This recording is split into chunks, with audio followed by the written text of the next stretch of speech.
अस्सलाम वालेकुम everyone, I am Shaharbano Memon advocate. आज की मेरी जो वीडियो है वो इस टॉपिक से रिलेटेड है कि जो मसीही शादी है इसमें इसकी तनसीख कैसे होती है, डिसोल्यूशन ऑफ क्रिश्चियन मैरिज किस तरह से होती है, एलिमनी क्या है और परमानेंट एलिमनी क्या है।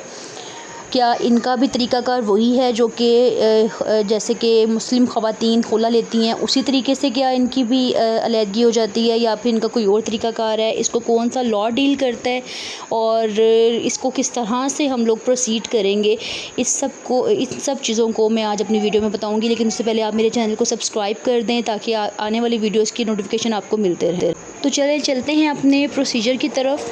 सबसे पहली बात कि इसमें जो है इस क्रिश्चियन मैरिज डिसोल्यूशन को मुस्लिम फैमिली लॉ डील नहीं करेगा।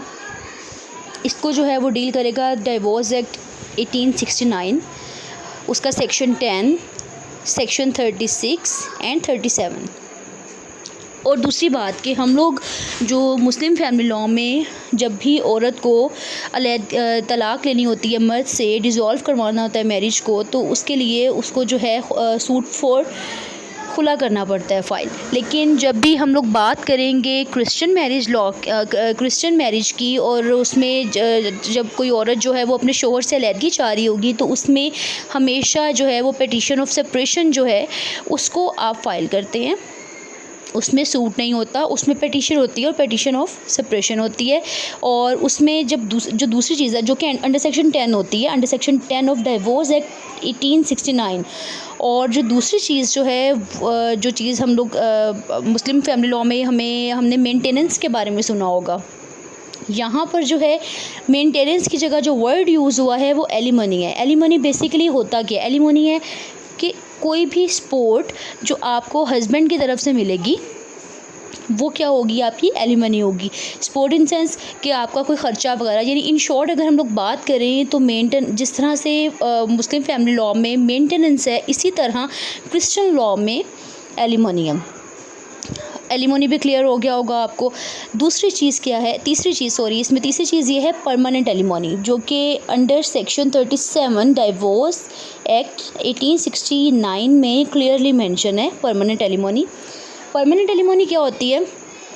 जैसे कि मुस्लिम फैमिली लॉ में ये होता है कि अगर औरत को डाइवोर्स हो गई है और खुला लेने के बाद, या फिर उसको अगर हस्बैंड ने डाइवोर्स दे दी है तो वो पास्ट मेंटेनेंस तो देगा। वो जब तक सेपरेशन नहीं हो जाती, जब तक डाइवोर्स नहीं हो जाती तब तक तो वो बीवी को ख़र्चा देगा। लेकिन जैसे ही डाइवोर्स हो जाती है उसके बाद ख़र्चा नहीं मिलता। लेकिन क्रिश्चियन में लॉ थोड़ा चेंज है, उसमें हमें परमानेंट एलिमनी का बताया गया है। परमानेंट एलिमनी क्या होती है? परमानेंट एलिमनी ये है कि एग्जाम्पल, एक औरत जो है वो अपनी पिटीशन में ये चीज़ दर्ज कर देती है, ये चीज़ वहाँ पे लिख देती है, ग्राउंड बना देती है कि मैं जब तक दूसरी शादी नहीं करती तब तक मेरा जो खामंद है वो मुझे फाइनेंशियली सपोर्ट करे। तलाक़ के बाद भी, सेपरेशन के बाद भी जब वो मेरा खामंद नहीं भी होगा तब भी वो मुझे सपोर्ट करेगा फाइनेंशली। तो ये जो ऑर्डर अगर हो जाता है तो ये कोर्ट की डिस्क्रिप्शन पे होगा, ये कोर्ट की मर्ज़ी है। वहाँ पे मे का वर्ड यूज़ है। अगर कोर्ट चाहे तो ये ऑर्डर पास कर सकती है। ये टोटली जो है ये डिपेंड करता है कोर्ट की डिस्क्रिप्शन पे कि कोर्ट क्या चाह रही है। लेकिन परमानेंट एलिमनी यही होती है कि जब तक वो औरत मर नहीं जाती या जब तक वो औरत दूसरी शादी नहीं करती है, तलाक़ हो भी गई है पहले खामंद से, फिर भी जब तक वो औरत दूसरी शादी नहीं करती है तब तक वो जो आदमी है, वो जो अब उसका हस्बैंड नहीं है, लेकिन वो आदमी जो है वो उस औरत को इस चीज़ का पाबंद होगा कि वो फाइनेंशियली सपोर्ट करे। ये होता है जी परमानेंट एलिमनी। और ये सबके सब सेक्शन जो हैं ये जितने भी हमारे सेक्शन हैं, तीनों सेक्शन 10, 36 और 37 ये डिवोर्स एक्ट 1869 के हैं, जो कि स्पेसिफ़िकली जो है वो क्रिश्चियंस को डील कर रहे हैं, क्रिश्चियन लॉ को डील कर रहे हैं, जितने भी ये सेक्शंस हैं।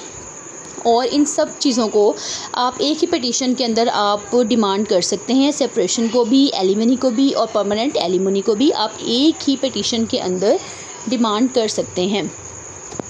चीज़ ये है इसमें कि क्योंकि जो क्रिश्चियंस का जो लॉ है हमारे जो पाकिस्तान में उनका जो लॉ है वो कोई 200 साल पहले से जो है तकरीबन वही एक लॉ जो है वो चलता आ रहा है, जिसमें बहुत सारी अमेंडमेंट्स की ज़रूरत है। उसमें बहुत सारे सेक्शंस ऐसे हैं जो कि क्लियर नहीं हैं, जिनका क्लियर होना बहुत ज़रूरी है। और उसमें जो है लेजिस्लेचर जो है उसको चाहिए कि मज़ीद लेजिस्लेशन करे, ताकि उनके जो कवानीन हैं उनके भी कवानीन इसी तरह से बनाए जाए जिस तरह से बाकी सारे कवानीन हैं। इसमें बहुत सारी ज़रूरत है अमेंडमेंट की। तो जैसे कि एग्ज़ाम्पल इसमें जैसे कि हम लोग सेपरेशन के ग्राउंड जो है वही अगर हम लोग डिस्कस कर ले तो वो ये है कि इसमें 4 ग्राउंड्स होते हैं। अगर बीवी जो है अपने ख़ावंद से डाइवोर्स चाह रही है तो इनमें डाइवोर्स इतना आसान नहीं है डाइवोर्स देना। इसमें यह है कि उसको कोई से 4 ग्राउंड्स जो हैं उनमें से कोई सा एक ग्राउंड जो है वो प्रूव करना पड़ेगा, या तो उसका जो ख़ावंद है उससे दूसरी शादी की हुई है, या फिर इन दोनों में से कोई एक भी कन्वर्ट हो गया है, किसी और रिलीजन में कन्वर्ट हो गया, किसी और मज़हब में जो है वो कन्वर्ट हो गया, या फिर इनको जो है क्रियोलिटी की बेस के ऊपर, पहले तो क्रियोलिटी की बेस बनी थी लेकिन अब जो है इसमें थोड़ी सी अमेंडमेंट के बाद जो है ये चीज़ ऐड की गई है कि अगर क्रियोलिटी की बेस पर भी जो है इनको डाइवोर्स हो सकती है। इस किस्म के जो हैं सेक्शंस जो हैं इसके अंदर यानी हमारे पास सिर्फ़ और सिर्फ औरत जो है फिर जो है वो ले सकती है, डाइवोर्स ले सकती है ख़ावंद से इस तरह से। और अगर ख़ावंद चाहता है तो उसको जो है अपनी बीवी पे बदचलनी का इल्ज़ाम लगाना पड़ेगा, जिस बेस पर एक हाई कोर्ट ने जजमेंट पास की थी जिसमें उन्होंने क्लियरली ये बताया था कि अब ऐसी ज़रूरत नहीं है कोई भी कि ख़ावंद लाजमी उसके ऊपर बदचलनी का इल्ज़ाम लगाए। अगर वो सेपरेट होना चाहते हैं तो वो सेपरेट हो सकते हैं, वो एक जजमेंट मौजूद है। अदरवाइज़ इनमें जो है सेपरेशन बहुत मुश्किल है, बहुत ज़्यादा इसमें जो है प्रॉब्लम होती है। सेपरेशन में, अलहदगी में, तलाक़ में बहुत ज़्यादा प्रॉब्लम होती है।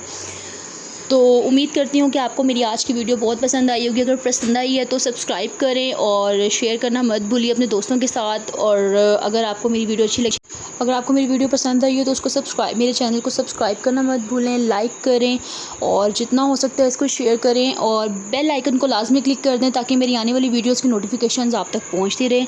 Thank you so much.